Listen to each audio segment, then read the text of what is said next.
Olá, aqui é a Helga, 14º capítulo e penúltimo da série dos Rothschild, de Andrew Hitchcock. 1991.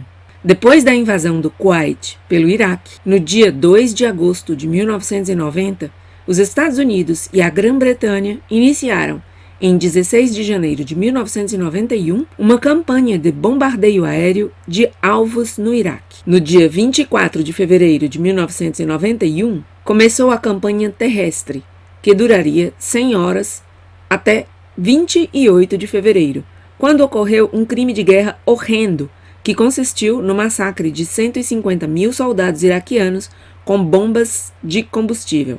Esses iraquianos estavam fugindo em uma estrada movimentada do Kuwait para Basra. O presidente George Herbert Walker Bush, ou Bush pai, ordenou que as aeronaves militares e as unidades terrestres dos Estados Unidos matassem esses soldados que se renderam. Eles então foram jogados em valas comuns não marcadas no deserto, alguns ainda vivos. O presidente Bush então ordenou a cessação das hostilidades. Qual foi o significado desse massacre e de ter o presidente Bush declarado a guerra nesse dia? Bem, aquele era o dia em que, naquele ano, caiu o Dia de Purim, que é a data em que os judeus comemoram sua vitória sobre a antiga Babilônia, agora situada nas fronteiras do Iraque, e um dia em que os judeus são incentivados a vingar-se sangrentamente de seus inimigos. Naquele mesmo ano de 1991, na conferência de Bilderberg, entre os dias 6 e 9 de junho, em Baden-Baden, Alemanha, David Rockefeller, um Rothschild, fez a seguinte declaração, abre aspas,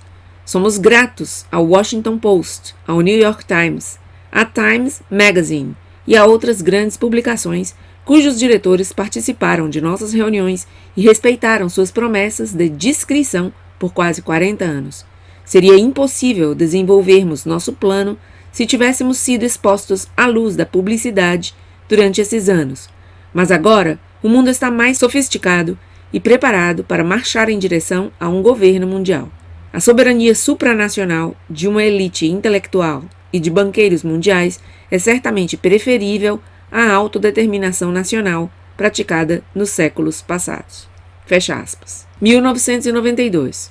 Em março, Paul A. Volcker, ex-presidente do Conselho da Reserva Federal, tornou-se presidente do Banco Europeu J. Rothschild, Wolfson & Company. Stephen Bryan foi pego oferecendo documentos confidenciais a Israel em 1978 e passou a fazer parte do conselho do pró-Israel Jewish Institute for National Security Affairs, Instituto Judaico-Israelense de Assuntos de Segurança Nacional, enquanto continuava como consultor pago com uma Security Clearance, habilitação de segurança, nas exportações de tecnologia americana sensível. Ainda em 1992, em seu livro The Samson Option, Seymour M. Hersh escreve: as informações de inteligência ilicitamente obtidas estavam voando tão volumosamente do LACAM para a inteligência israelense que um codinome, Jumbo, foi adicionado às marcações de segurança já existentes nos documentos. Havia ordens estritas, lembrou Ari Ben Menashe, de que qualquer coisa marcada como Jumbo não deveria ser discutida com os colegas americanos. LACAM era uma unidade secreta de inteligência israelense, um acrônimo hebraico para Scientific Liaison Bureau. Naquele mesmo ano de 1992, o Wall Street Journal informa que agentes israelenses aparentemente tentaram roubar o sistema de câmeras espiãs aéreas secreto da Recon Optional Incorporation. No dia 16 de setembro, a Libra britânica colapsa quando especuladores de moeda liderados pelo agente dos Rothschild, o judeu Ashkenazi George Soros, tomam libras emprestadas e vendem-nas por marcos alemães na expectativa de poder reembolsar o empréstimo em moeda desvalorizada e embolsar a diferença. Isso faz com que o ministro de Economia britânico, Norman Lamont, anuncie um aumento nas taxas de juros de 5% em um dia e, como resultado, levou a Grã-Bretanha a uma recessão que durou muitos anos, quando um grande número de empresas faliu e provocou-se um colapso no mercado imobiliário. Isso caiu como uma luva para os Rothschild, depois que tinham privatizado os ativos estatais da Grã-Bretanha durante a década de 1980 e elevado os preços das ações. Colapsaram então os mercados para poder comprá-los por centavos por libra. uma cópia exata do que Nathan Mayer Rothschild fez à economia britânica 180 anos antes. Convém lembrar que o ministro de Economia na época, Norman Lamont, antes de ser um membro do parlamento britânico, tinha trabalhado no Banco dos Rothschild, N.M. Rothschild & Sons, onde ingressou depois de estudar economia em Cambridge. 1993, Norman Lamont deixa o governo britânico para retornar a N.M. Rothschild & Sons como diretor, após sua missão de colapsar a economia britânica para lucrar para os Rothschild. O ex-congressista Paul Findlay publica seu famoso livro Deliberate Deceptions, Facing the Facts About the U.S.-Israeli Relationship, que poder-se-ia traduzir como Enganos Deliberados, enfrentando os fatos sobre o relacionamento de Israel com os Estados Unidos. Nesse livro, ele lista as 65 resoluções dos membros das Nações Unidas contra Israel no período de 1955 a 1992 e os 30 vetos dos Estados Unidos em nome de Israel que, se não tivessem sido realizados, teriam feito com que Israel tivesse 95 resoluções contra si naquele momento. Não importa. Mesmo com o fantoche de Israel, os Estados Unidos, ajudando Israel a aterrorizar os outros, as 65 resoluções aprovadas contra Israel são mais do que todas as resoluções aprovadas contra todos os outros países juntos. Não que Israel se importe muito com as opiniões das Nações Unidas, quando você considera que menos de 2 semanas depois do ataque de Israel ao USS Liberty, um ataque planejado para afundar o Liberty e culpar o Egito, levando os Estados Unidos a uma guerra com esse país em nome das mentiras israelenses, lembre-se do lema do Mossad, por via do engano farás a guerra, o ministro das Relações Exteriores de Israel, Abba Eban, declarou ao New York Times em 19 de junho de 1967 sobre as Nações Unidas o seguinte, abre aspas, se a Assembleia Geral votar por 121 votos contra 1 a favor de Israel, retornando às linhas do armistício pré-fronteiras de junho de 1967, Israel recusar-se-á a cumprir essa decisão.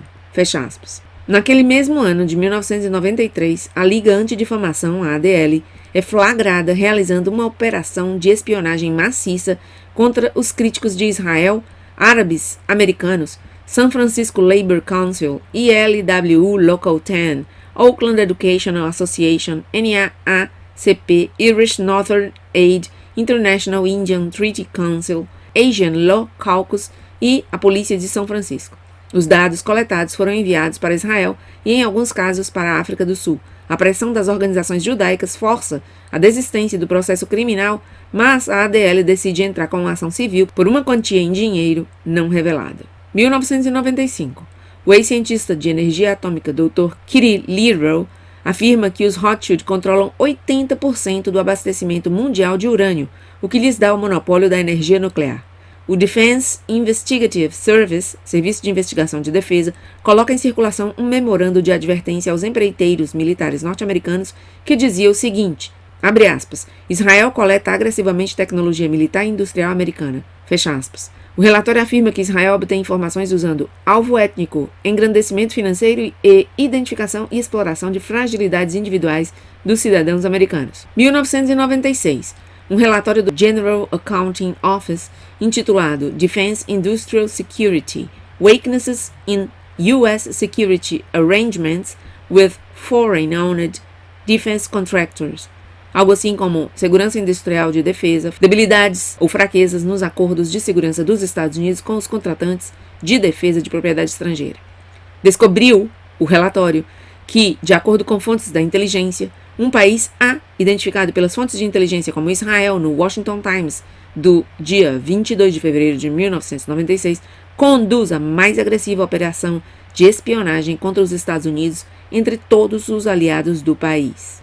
O jornal Jerusalem Post, do dia 30 de agosto de 1996, citou o relatório como Classified Military Information and Sensitive Military Technologies are high priority targets for the intelligence agencies of this country.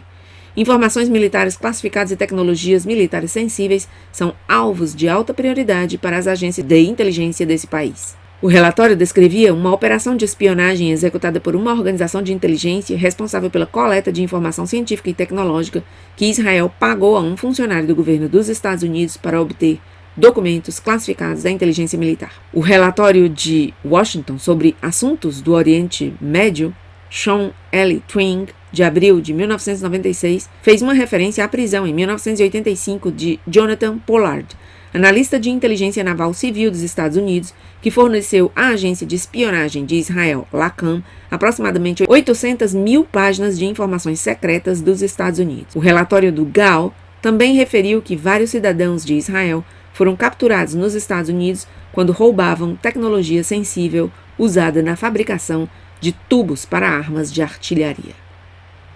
E assim termina esse 14º e penúltimo capítulo da saga dos Rothschild. Nada mais pelo momento, obrigada por estar aí e até meu próximo vídeo.